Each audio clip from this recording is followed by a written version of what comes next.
we of course have to get to know our guest in focus that little bit better. So Kathy, the spotlight is firmly on you for this. So I'm just going to run through some questions for you, try and get your insight, learn more about you, of course. So I hope you're prepared for this.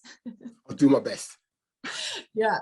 Right. Of course, you are the best known paddock judge in the industry. So first and foremost, how did you get into being a paddock judge? It was literally, someone had this job before I did, and I just stood by him, learned how to assess horses in the paddock. And he had the job. I took over when he was on holiday, and then he retired, and the ball handed over to me, and it's taken off from there. So God knows how many years later, I won't say how long it is, but yeah, now I'm in this great position that I'm actually doing paddock judging for various outlets. So many different outlets now, like you say, you just sort of, yeah, fingers in many pies in, but everyone wanting to know more about the aesthetics of a horse. And we talk about the aesthetics of a horse. And if you really had to kind of narrow it down, what is the thing you're really looking for from a physical point of view when you're assessing these horses? I think the biggest thing in a national hunting horse is fitness. If you haven't got a fit horse, you are not winning races, especially given the conditions we've got at the moment. We've got heavy ground, and if your horse is not fit, the conditions will find you out. So that's the most important thing, I think, and equally is it's as Aidan O'Brien keeps saying, a horse is mind. And you know yourself, Kate, having ridden it, you have to have a horse that's got a really good mind and temperament, because you ask a horse to do many things, and if its mind's not in the right place, you know what could happen. So yeah, those are the two most important things: a fit horse and a horse that's got a good mind. Yeah, so looking out for those two things first and foremost. We will be digging into this in the context of horses in a little bit. Now, I'm going to give you the option of having your dream team. So you said about your years in racing, your words, not mine. But if you had to pick any horse over time that you would have loved to have owned, who would it be? And who would be your dream combination of who would train it and who would also ride it?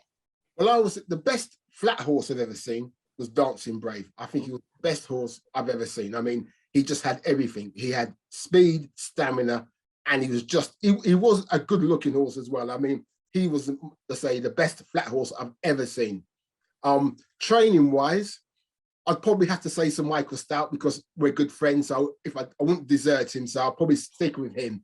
And I'll probably still stick with Pat Edgy on him, but that would be my classic flat horse that I would stick with. If we go to hunt.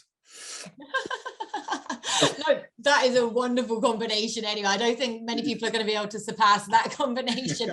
Your holy trinity right there anyway with those three. So no, solid answers so far. Now this one I really want a good answer from you for, because this is always a bit of fun. It went down really well with Leona last week. So I'm going to ask you one thing that nobody else would know about you. I would say, but I don't like custard.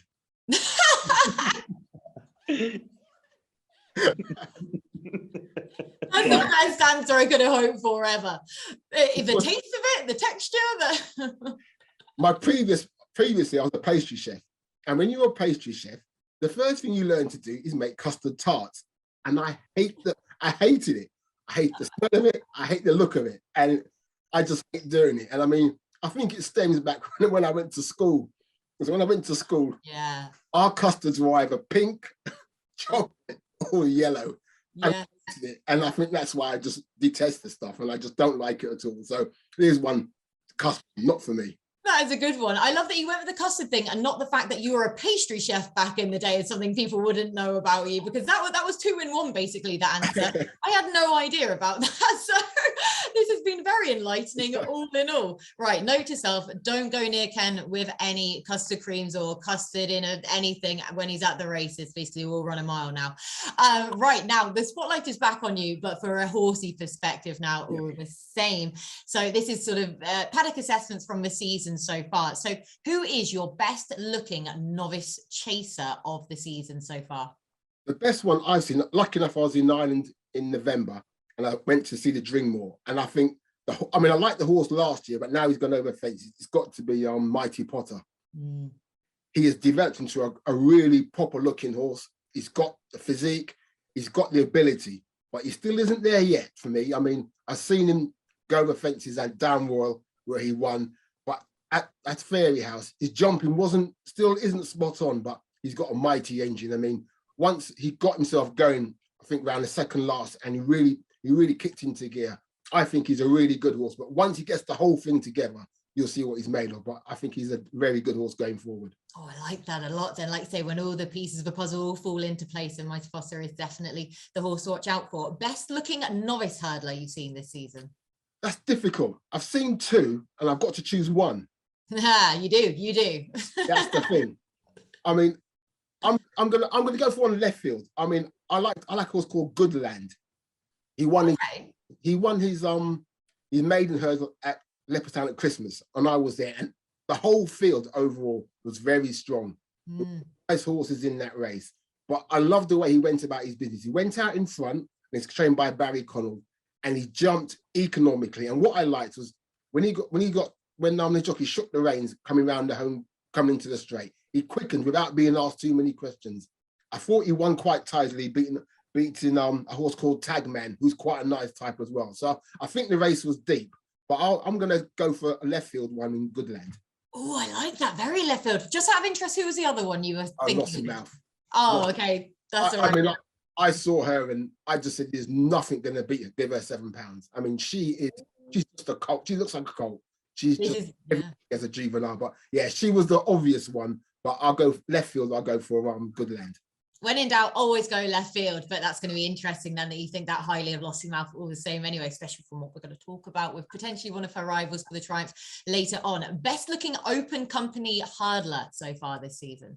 I saw him last season, and it was State Man when he won the county. When you saw him in the paddock, you could tell he was a boy amongst men, because they were much bigger handicappers, stronger, and he came out on top. I saw him at Christmas time, and he's developed into a wonderful specimen.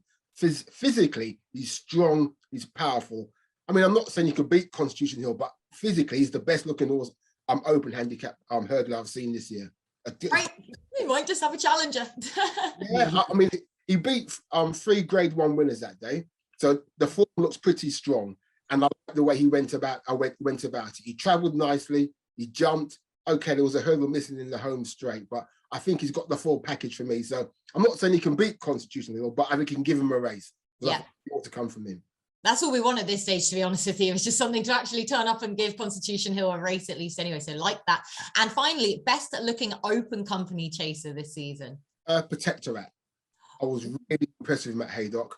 I mean, I know Aplutar didn't turn up for the gig. I accept that. But Protectorate showed that day that he's got what it takes. I mean, he can travel, he jumped at speed. I thought it was a really good, it was a performance that showed that he's coming of age for me.